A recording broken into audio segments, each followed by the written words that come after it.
Nobody's coming to save you. So you build and grind and you rise. From struggle to breakthrough. From pressure to legacy. These are raw, unfiltered stories of entrepreneurs, leaders, and dreamers who refuse to quit. Welcome to No Rescue. Sponsored by Prado. No Rescue family, we are back with another episode. I am extremely excited for this one because we have somebody who I consider a mentor, used to work for him. I am now mentored by him as I watch him build his incredible business of Studio 168. CEO, founder, Jeff Mendez. Mendez, thank you for being here, brother. Yeah, it's a pleasure. Thanks for having me on. This is exciting. I'm excited because, first off, I appreciate you giving us the rundown of the beautiful space that you've built. Everything there is crazy intentional, which is the life by design mantra that you live by, and appreciate the hat. We went over the logo. Grail did an incredible job, so I'm here rocking it. So thanks for the gift. But here in the No Rescue podcast, especially this section, we were able to kind of dive into the business side of what you did early on. You were gracious enough to kind of open and pull the curtain behind. But this is where we kind of really get to know and dive into the mind of the entrepreneur, right? And so with these, I like to start really from the very beginning. So tell me about, Mendez, Little Mendez. Where'd your journey start? Awesome. So I'm from San Juan, Puerto Rico. Okay. Small island in the Caribbean, 100 miles this way, 35 that way. Love it. And then I moved to the States to go to BYU when I was 18. Basically stayed here ever since. I moved back for a couple of years, served a mission in Panama, lived in North Carolina for 3. But the bulk has been in Utah. Love it. Met my wife at BYU. She's from Argentina. She's from Rosario. She also moved to the States first time, to go to college. Yeah. So we met, and we've been married for 26 years now. I've got 5 kids. Oldest is 25. Youngest is 13. Love it. So we're almost empty nesters. You're in the golden era. Yeah. So, coming to the States, shell shock, but love it. Love Utah, love the States, love the opportunity. Wanted a bigger fishbowl. I always say this, and I'm really grateful for my upbringing. And I actually have a couple businesses in Puerto Rico that we haven't even covered. Yeah. But the opportunity that we have here, we shouldn't underscore how big it is. Yeah.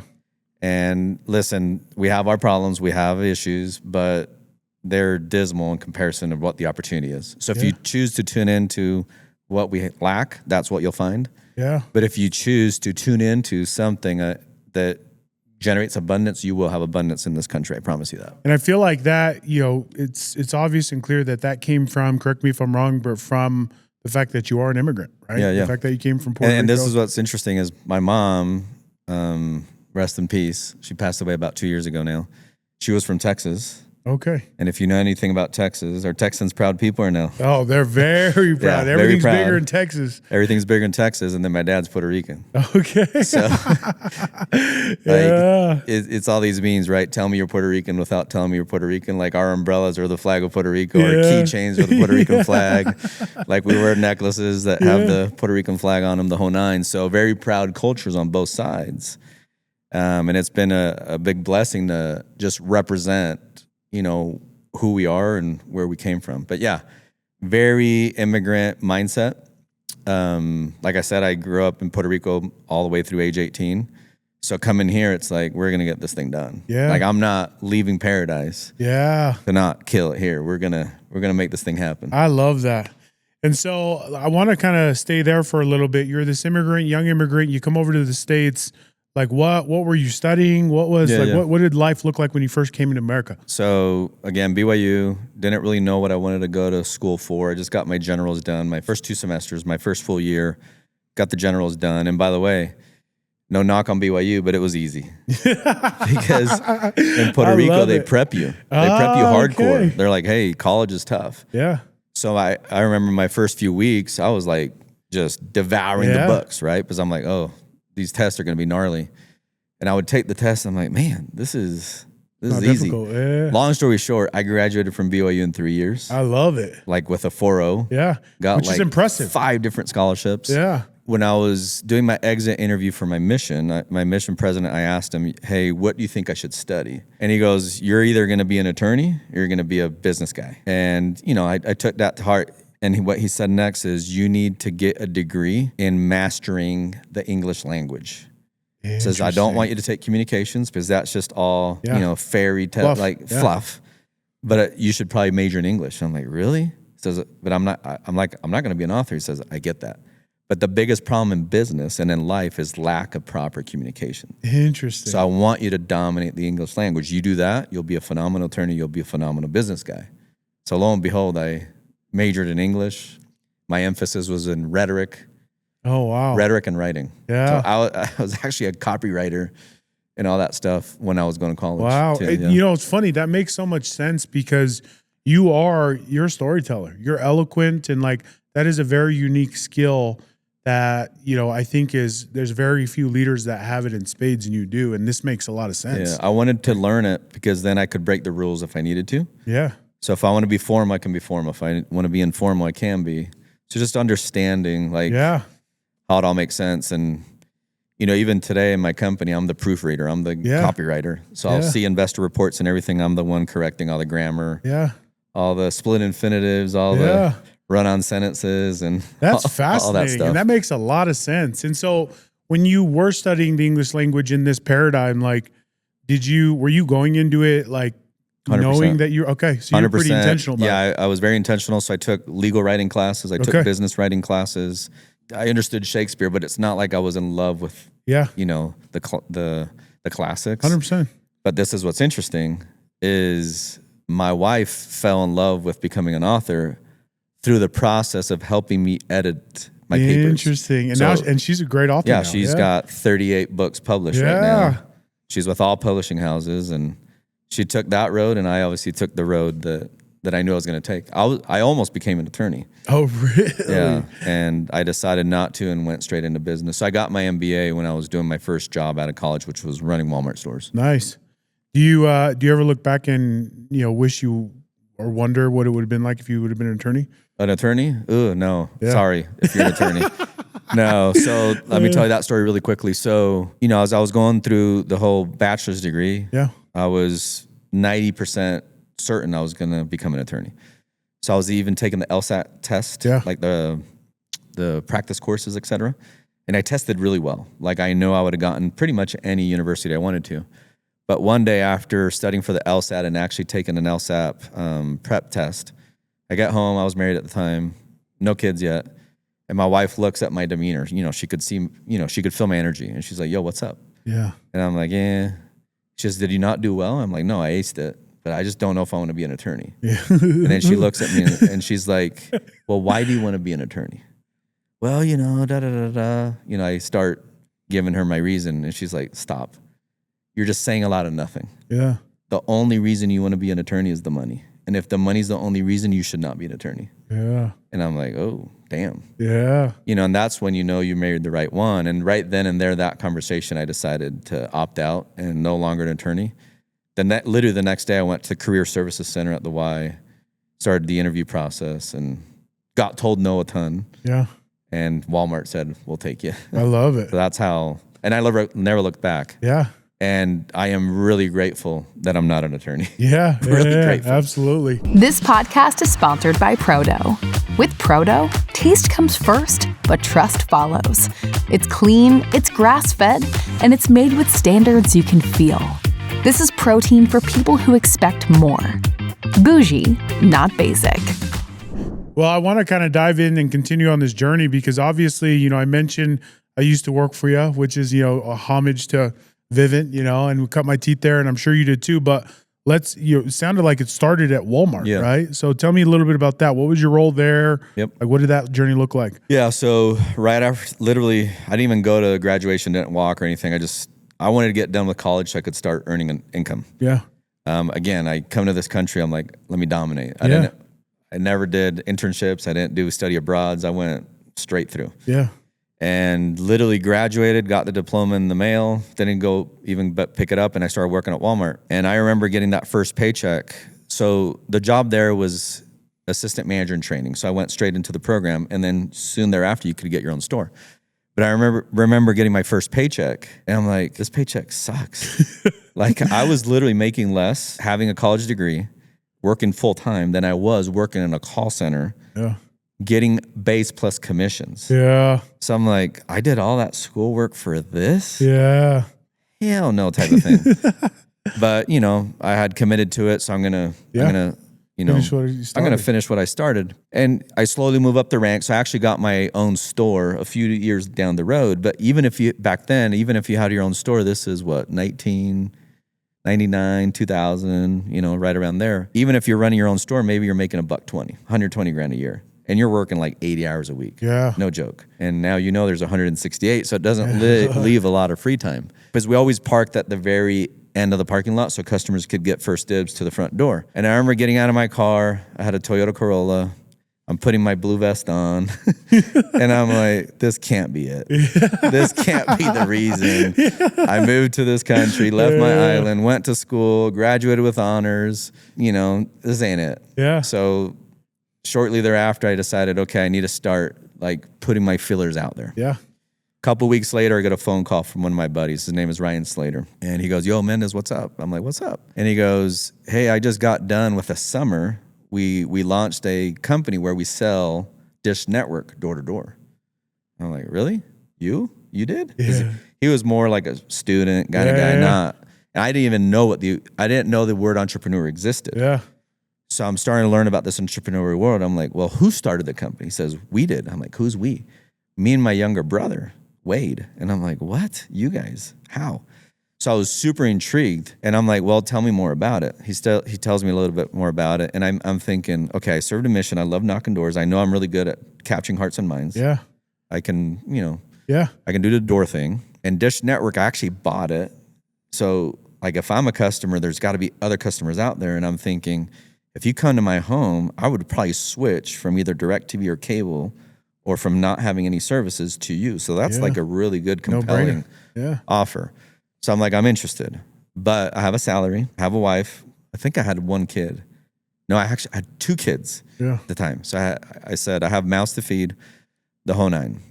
So he goes, no problem. Just give me some time and I'll meet with you. Maybe a month later, I'm at my store. I was running a store. So I was running stores in North Carolina, moved back to Utah. I was running the Midvale store.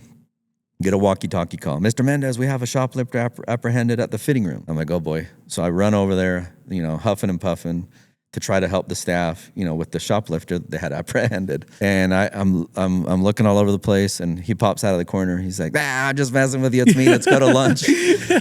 So he, you know, he snags me, you know, whole recruiting process, goes to lunch, gives me the pitch. And then he said something that's really smart. He says, hey, don't buy it before you try it, right? Let's go do some preseason.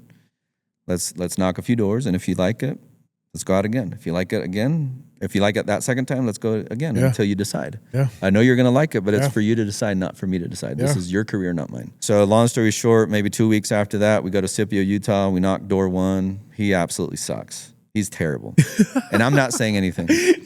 Door number 2, he botches it. Door number 3, I'm like, yo, I can't take this anymore. Yeah. So the guy's about to close the door. I pipe up. You know, I'm the trainee. I'm not supposed to be saying anything, but I'm like, I'm going to say something. So I go, sir, before you close the door, do you mind if I ask you a quick question?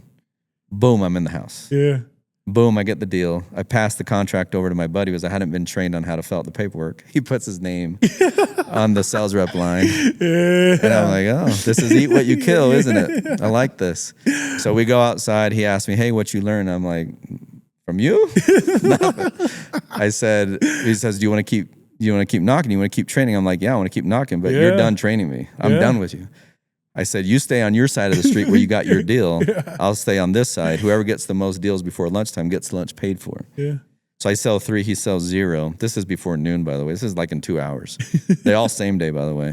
Yeah. So he calls his brother up and says, yo, we got to do whatever it takes to get Mendez on board. Yeah. And that's how I started my entrepreneurial journey. I love it. Yeah. And like, you know, because hindsight now is 2020, right? And what I love about your story that I actually didn't know, and this is interesting to see and hear, is you really kind of started out in the traditional sense of the American dream, such as like education, right? Education was clear. It was everything. You safe and secure job. Yep. 401k, W-2. You're a Walmart, and then that switch. So like, walk me through a little bit of like now in hindsight, like the vision of being able to go in from that W-2 and transitioning into the entrepreneurial world. Well, you probably know what I'm going to say next, but I call mom and I tell mom, hey mom, I think I'm going to leave Walmart and go do this thing. What do you think her response? Oh, she was like, no. Yeah. She's like, you're crazy. It's Walmart. It's this big 100%. corporation. They're growing. Yeah. And this was, by the way, when Walmart was the hottest ticket in town. Oh, I'm sure. This is when regular stores were being converted into super centers. That's right. So it was all over the news. Back in the day. It was huge. He says, no, you have your own store. You have your own 401k. You have a salary. You got kids. You're crazy. And I'm like, mom, like, I just feel like my talents just aren't being utilized the right way. And I think the cap that I have isn't allowing me to give the business world what I can give it. And, obviously a few years after that, she's like, yeah, I told you so. I told you should have quit Walmart type of thing. But it was a tough decision, but it was a great decision. Yeah. And I don't think I've ever said this before, told people this. My wife knows the story really well, but we were running a project in Puerto Rico. Like we took Dish Network to the island. Oh, wow. And then we quickly discovered, like 30 days in, they're like, nah, this isn't the market for it because of rain fade. Obviously, you're on a tropical island. There's rain all the time. Interesting. So we were selling the summer, but then when the fall hits, it's ring, ring, ring, ring, ring. Yo, I have no signal. I have no signal. So I called back to HQ. I'm like, guys, our customers are in a worse position with Dish than they were with DirecTV that had it figured out, or with cable. Like, we can't do this. So then that's when we started selling alarms. So we called Apex and got a sub-dealer license given to us so I could sell Monotronics alarms in Puerto Rico because I had my sales guys, I had my technicians, I had everything there. And, we're selling and, we did super well. A year in, Apex, which is now Vivint, saw how well we were doing, and they said, we're going to end the sub-dealership program. We're sending our own assets in there. You guys are going to have to move out. Oh, my gosh. Okay, I didn't know that. Yeah. Wow. So I'm like, what do I do? So I actually flew back to Utah, interviewed with Walmart again, believe it or not. Wow. Because I had gotten my teeth kicked in. Yeah. Made great money the whole nine, but I was like, maybe this entrepreneurship ain't for me. It's not for me. Like, Dish Network didn't work. This alarm thing, we do well. And all of a sudden they pull the rug out from under me. Atlas had, the company I was working with had no solutions for me. So I'm like, maybe I'm designed to go back to Walmart. I get the job. And in fact, the district manager asked me, hey, Mendez, like, I've seen your resume. You've made great money outside of this. What's going to ensure me that you're not going to quit on me again? Yeah. And I'm like, well, I need this. And, I'm giving him the explanation. And that just stuck in my head because I'm like, I was going through it. Like, do I really want to be here? And I kid you not, it's one of the most sickest I've ever been.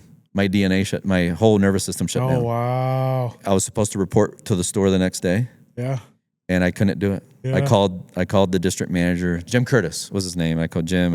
I can't do it. Yeah. I can't. Like, I was physically, emotionally, mentally sick to get back into that corporate America world. Yeah. And then I called the Slater clan again and said, hey, I have a few ideas. Yeah. Got back into the direct-to-home space. Started just crushing it. I actually started making over $1 million shortly thereafter. And that pivotal moment where I almost got back into corporate America, my body, my whole system, my whole spiritual, emotional, social, everything just was like, you ain't doing that. Yeah. I couldn't get out of bed. And really, I think that was, almost like your inner self telling you, you're not designed for this. Mm-mm. Yeah, this isn't the path. And it was wild, yeah. And what a blessing, right? What a blessing. So I want to continue on the story because I do want to hear Vivint, your exit there, and then I want to jump into what you're doing now. But talk me through, you're making $1 million shortly after that. Where did Vivint come into the picture? Atlas was going to places that I didn't agree with. Okay. We started just looking for options. Yep.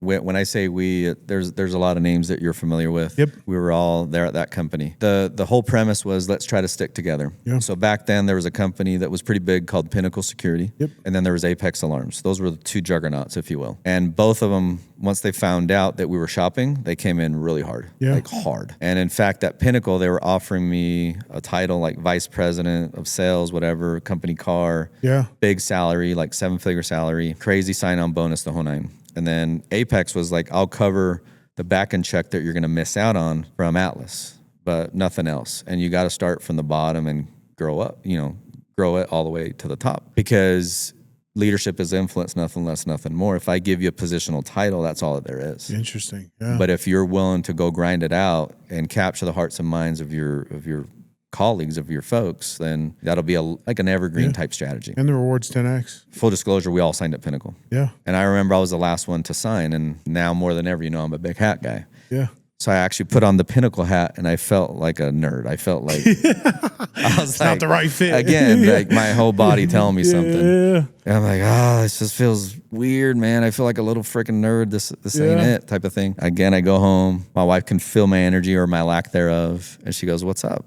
And she goes, "Why are you wearing a Pinnacle hat?" Because I told her I was going to go to Apex. Yeah. But the whole group, it was like, no, let's stick together. And I'm like, all right, sign. Yeah. Anyway, go to the house. My wife's like, "Why are you wearing the Pinnacle hat? Like, what are you doing? It's you've told me that's not the same opportunity that you have at Apex. And at Apex, they actually want you to, work to earn your paycheck." Because she always believed in first you create the value, then you collect. 100%. You can't do it the other way around. And she always believes in the long-term type thing, And, she's like, I'm disappointed in you. And I'm like, in fact, I called one of my partners that I knew wherever I went, he would go. And I'm like, "Yo, I can't do it." And he's like, "Poppy, what are you talking about? I'm signing guys left and right." I'm like, "I'm not doing it. Like, I'm just not doing it." No, pull your panties up. Don't be a little pansy. We're going to make this thing happen. Be a man. I'm like, I'm not doing it. He was like an hour and a half away. Yeah. He drives into Utah County. We meet with Todd Peterson and his wife, Andy, and we're there for 8 or 9 hours. And we probably got to his house at 11 o'clock at night, and we were done with the deal maybe at 9 a.m. that same day. We stayed up all night. Oh, wow. And then the rest was history. Never looked back. And the principle there is quite often the easy road is obviously the wrong road. Yeah. And you have to look at life by design. Your choices matter. What you do now has consequences, either intended or unintended, and you have to really know what choices you're making. You really need to understand, what does success truly look like? Yeah. And quite often when things are shiny and fancy, probably not the right thing to chase. Yeah. And I love a quote by Jim Rohn where he says, "The twin killers of success are impatience and greed." And somebody could have impatiently looked at this process where I have to start at ground zero. So Todd Peterson, the founder of Vivint, said, "I can't give you a title. You have to earn your title. Like here, you'll start off as a sales rep. I'll cover your sign-on bonus, which I think it was like $170,000, which was nothing in comparison to what the other company was offering." He says, "But if you're really good, then you can be an assistant manager, then a sales manager, then someday a regional, and so forth and so on." For me, that gave me a lot of motivation, and I was able to exercise a lot of patience. Yeah. And I was able to exercise a state in which I wasn't greedy. Yeah. Right? The law of the harvest, you got to let it take effect. The day you plant the seeds, not the day you eat the fruit, type 100%. of thing.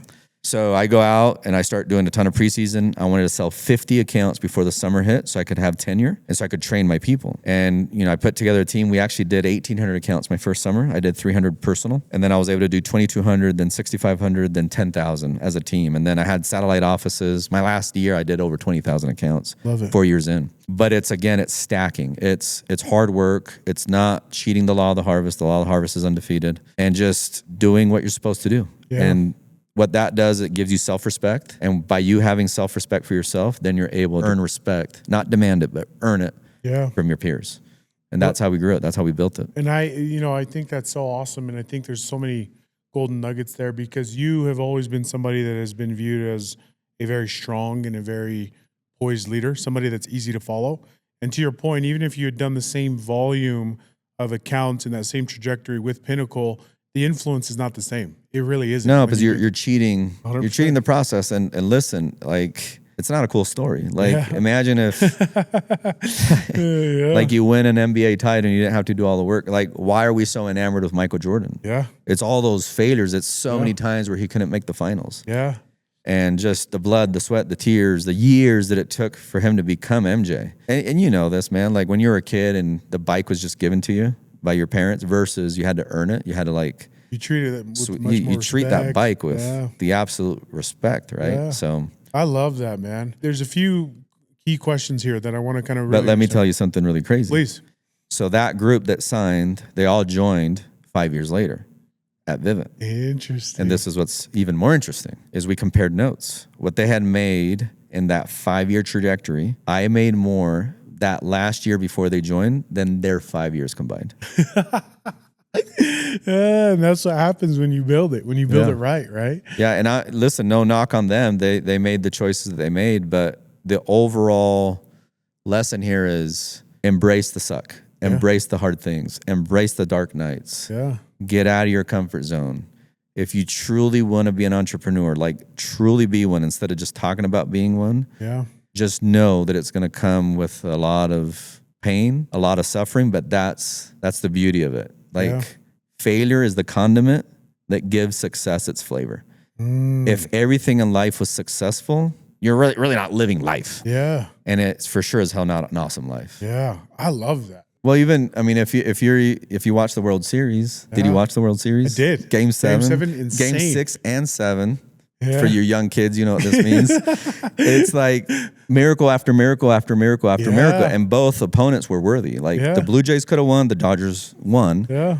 But the reason why this World Series is going to be talked about for the next 20 years is because how tough it was for both to win. And when the Dodgers won, it was well earned. I mean, you went one game, what was it, 18 innings? Yeah. And then they won in the 12th inning and it went to Game 7 and they won away. Well, and on top of it, there was literally, I counted them out like 3 innings earlier. I was like, they're going to lose. They're going to lose. Blue Jays. Well, they should have lost Game 6. Yeah. And I love the principles you're teaching. I love the one where you're talking about potentially going back into the W-2 world, right? Going back into there. Where do you feel like that intuition has come? Is it something that's been developed? Is it something you always had? Because it sounds like you didn't obviously have that when you left the W-2 world, right? It was almost more of a, like, yeah, let's do this. This is a realization versus, some of these other feelings and emotions that you have that have led you to make some of these incredible decisions, right? Yeah, so listen, I think, and I didn't know that the word entrepreneur existed. Yeah. But if you really think about it, I'm first generation college. Yeah. So that in and of itself is pretty entrepreneurial. Yeah. Leaving the island is entrepreneurial. Yep. And call it serving a first generation mission, like entrepreneurial. So there's a lot of entrepreneurial things in there. Yeah. I actually did a lot of things at Walmart that were not status quo. Like I started having all my meetings in the back room, like the storage area. As I said, if this isn't clean, if this isn't dialed, how am I going to have a clean sales floor? Yeah. And if we don't know what inventory we have, we're not going to be elegant in putting it on the sales floors and helping people check out. Yeah. So I actually would wax the back room, like the floors, had them shiny. When I first got to these stores, they were a hot mess. So that all that little entrepreneurial stuff really was always calling me. The holy grail of Walmart is running Black Friday. Okay.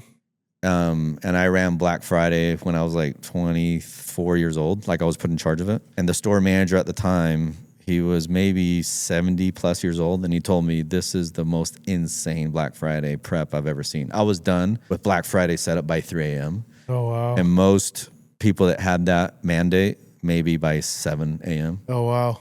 He walked the store with me like at 5:30. And he's like, how are you done already? He didn't believe it. And then he toured the whole store and it's like, it's impeccable. There's nothing missing. Yeah. Like this is ready to go. We can open the doors right now. So I've always just really loved operations. I love the entrepreneurial spirit. And I've shared this, in business, I believe there's artists, there's entrepreneurs, and there's operators. Yeah. And I feel like my number one trait, most people would guess it's an operator. I think mine is being an artist. But since I'm a organized artist, I can be more artistic because I'm very operationally sound. Yeah. If that makes sense. Yeah. So I think I'm artist first, operator second, and actually entrepreneur third. Yeah. Being an artist is almost like more of a visionary trait, almost like the top visionary trait. And then being an operator is the integrator trait. Yep. You kind of have the top traits of two, which make you the beast that you are today. Yeah. That's fascinating. So there's been mention of key relationships. Yep. Right, in your life that have been words of wisdom and also sounding boards for these life decisions. Talk to me a little bit about your wife. Talk to me a little bit about your relationship with her and how that relationship and that role as a husband has helped you become an entrepreneur. Yeah, so the way I grew up, very middle class, maybe lower middle class, right? Type of family where never had a pair, I always wanted Jordans, could never have it. If I had something of Jordan, it was either one of my friends had a Wheaties box and I would cut out and I'd hang it on the wall. For Christmas, we'd get underwear and socks, just the basic necessities. And then my wife, she grew up with less than nothing. They had literally one towel, oh, wow. like one bath towel for the whole family of 6. So when she came to the States, and she's the one that got herself to the States by teaching English and things like that, after she would go to school. And it took her like 2 years to save up. She started college a little bit late. But when she was packing up and leaving, the family literally told her, hey, don't take the towel. Could you imagine? Or, you'd open the fridge and it's just an echo. There's just nothing in there. Yeah. It's el pan de cada día. You had to buy bread every day if you're going to eat something. And some days it was bread and Coca-Cola. That's it. And in fact, when the missionaries or company would come over, they only had 6 cups. So the missionaries would get the cups and the family would just kind of watch as the missionaries would drink the Coca-Cola type of thing. Reason I share that story is, if you're in a position where you feel like there's some lack, actually see that as a blessing. Because with our kids, one thing that I'm fearful of, and we have the conversation all the time, is, we didn't have the material things that my kids have. They're for sure growing up in the shade. I want to make sure that we're not so focused in giving them what we didn't have, but making sure that we can help them become what they truly need to become, if that makes any sense. Yeah. It's about becoming. It's not about, here's all these material things. Yeah. And when you have a lack of resources, that's when innovation comes in. When your back is against the wall, that's when you fight and you figure things out. Yeah. Satisfied needs don't motivate. Our concern is, are our kids in the comfort zone? Yeah. Because we were not in the comfort zone. 100%. How do we still give them the things that we love to give them and not take away the opportunity to have the need to have ingenuity, innovation, and just that grit mentality? Absolutely. If that makes any sense. 100%. That is the struggle of raising children in today's day and age. Yeah. Because the other side of it too is luxuries come at such a cheaper cost than they used to. Yeah. Right? Like electronics, like just a car. A car used to be a luxury. Really, it's just like you can go buy a car for $5,000 now. Yeah, you know what I mean? And to your point, I feel like naturally when you're in a lack of resources type of environment, like it breeds grit. Whereas, we almost have to create that for them. And so my question to you is like, how are you doing that? How are you doing that? Like, well, if I had the answer, it wouldn't keep me up at night. So it still keeps us up at night. Yeah. My 20-year-old, he's in Texas right now, knocking doors. So he does a blitz. He's on 10 days, he's off 20. And then the summers, quite often he switches that 20 on, 10 off. So he's knocking doors, he's doing his own thing. And my oldest, he's 25. He actually works at my office. Yeah. But he's got to do his own thing. So it's giving them opportunity because, I also don't want to shut the door on them. Yeah, 100%. But I'll say I'll help open the door, but I'm not walking in the door for you. Yeah. You got to go make this thing happen. So it's teaching them the lessons and just helping them see for themselves. What actually helps us out a lot is we do a lot of traveling. Yeah. And when we go back home, they're like, oh my goodness, now I really know what you're talking about. My kids, when they were teenagers, they went back to my wife's home and they cried.